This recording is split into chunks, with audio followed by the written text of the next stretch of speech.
मैं सच में तुमसे बहुत ज्यादा अपसेट हूं। मुझे बहुत गुस्सा आ रहा है तुम पे, तुम्हारे दिमाग पे, तुम्हारे माइंडसेट पे। मैंने कितनी बार तुम्हें समझाया है कि स्मिता वाले चैप्टर से आगे बढ़ो, मूव ऑन करो, पर नहीं, तुम्हें बात नहीं माननी। तुम एंडी के घर चली गई, उसकी दादी को जाके सब कुछ बोल दिया।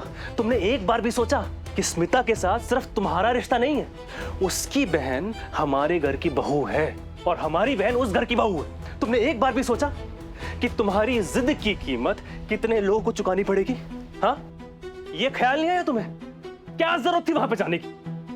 वाह जी वाह, वेरी गुड। अब तुम मुझे सारे रिश्ते नाते याद दिला रहे हो। ये रिश्ते नाते तुम्हें तब याद नहीं आए जब तुमने स्मिता से शादी कर ली थी, उसे हमारे घर की बहू बना के यहाँ ले आए थे। तब भी रीत इस घर की बहू थी और हमारे घर की बेटी उसके भाई की वाइफ थी। तब तुम्हें सब याद नहीं आया तो मुझे ना अब ये दोगली बातें करना बंद कर दो। मैंने अच्छा बन के मूव ऑन करने की बहुत कोशिश कर ली, पर मुझे समझ में आ गया प्रतीक कि मैं गलत और बेकार ही ठीक हूँ। कम से कम मेरी जिंदगी पे मेरा कंट्रोल तो रहता है, मैं चीजें अपने हिसाब से तो कर सकती हूँ, वरना ऐसा लगता है जिंदगी मेरी है ही नहीं।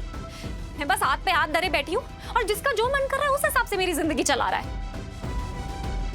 स्मिता ने मेरे साथ जो कुछ भी किया है वो मैं कभी नहीं भूल पाऊंगी। और एक और बात, सबसे बड़ी बात यह है कि मैं पूनम भाभी नहीं हूं, मैं हूं। तुमने मुझसे प्यार किया था, मुझसे शादी की थी, जीने मरने की कसमें भी तुमने मेरे साथ खाई थी, तो अब मुझसे बदलने की उम्मीद मत रखो।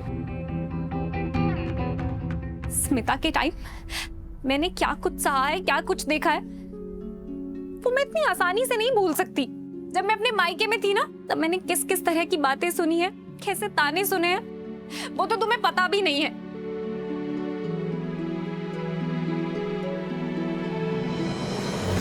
दिव्या, सुनो,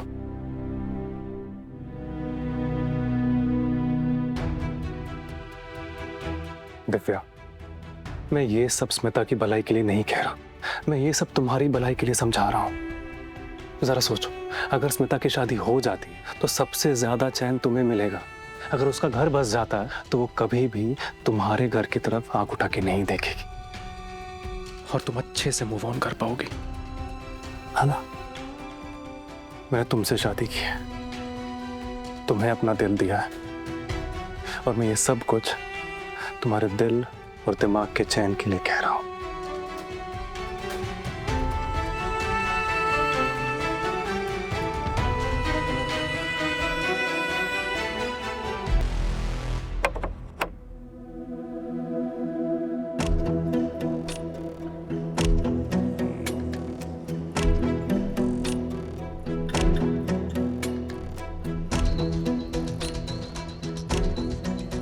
आप अंदर कैसे आई?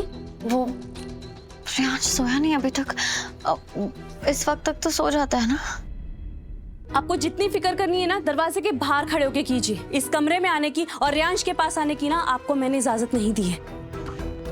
और याद रखिए, मैं इस घर में इसलिए हूँ क्योंकि राघव जी रियांश के साथ रहना चाहते हैं, वरना जिस तरह आप खुद को इसकी माँ बताती हैं ना, मैं कब की चली गई होती। जाइए आप। विद्या, रियांश को ना थोड़ा आराम आराम से झूला दे दो तो वो सो जाएगा, उसे ना आदत हो गई है। ये आदत भी आपने डाली है इसकी। पहले तो ये बिना झूले के सोता था, लेकिन अब इनको झूला चाहिए। तुम बाद में अपने हिसाब से सुला लेना। क्या आज मैं अपने हिसाब से सुला सकती हूँ? ठीक है, यहाँ से नहीं, बाहर जाइए। मैं वो डोरी ले लेती हूँ, फिर बाहर चली जाऊंगी। ठीक है।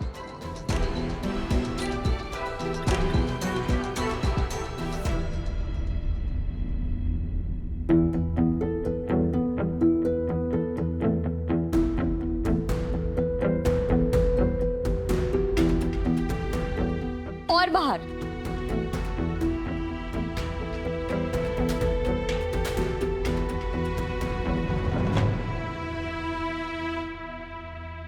तेरी मैं बलाएं लूं, तुझे मैं दुआएं दूं, तुझको मैं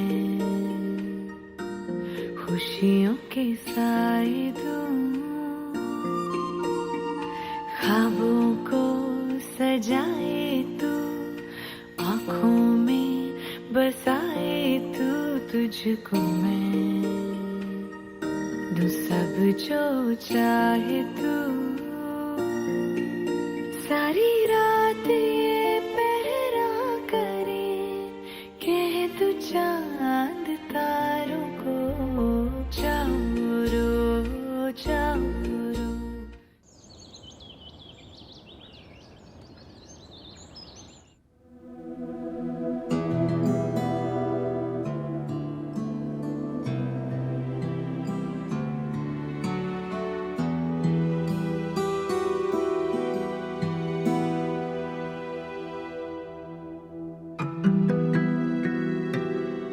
ये क्या है रीत? वो रियांश के पैर कल बहुत ठंडे लग रहे थे, मैंने उसके लिए सॉक्स बनाए हैं। राघव, बिंदा मुझे रियांश के पास नहीं आने देगी, तो क्या आप उसे ये सॉक्स बना देंगे? अगर वो मना करती है तो रहने देना, बट अगर चांस मिले तो पहना देना।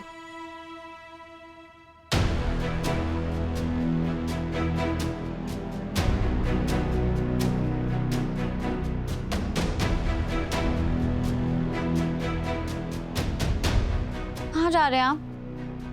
बस अभी आया।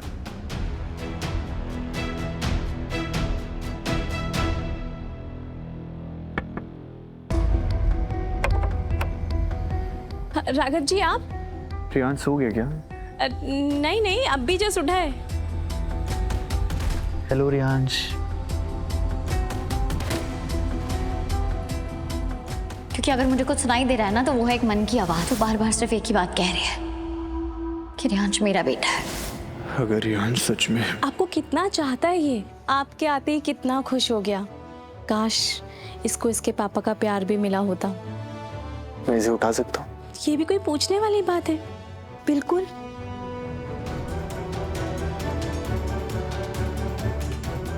राघव जी, आप रियांश को लेकर कहाँ जा रहे हैं? बस 2 मिनट।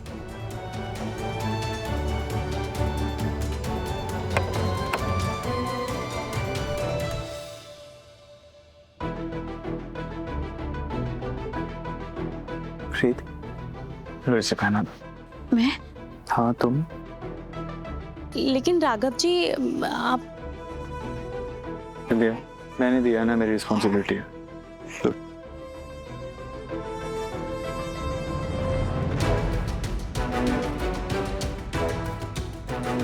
रियांश, देखो मैंने आपके लिए सॉक्स बनाए हैं। आपको ठंड लग रही थी ना कल, अब आपको ठंड नहीं लगेगी।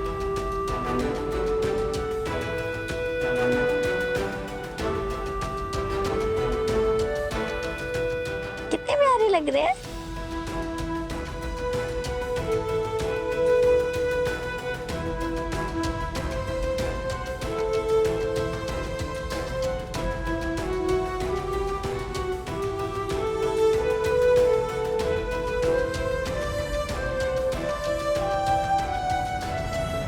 Thank you Raghav. अब बस हो गया, अब मैं ले लूं रियांश? हाँ ले लो।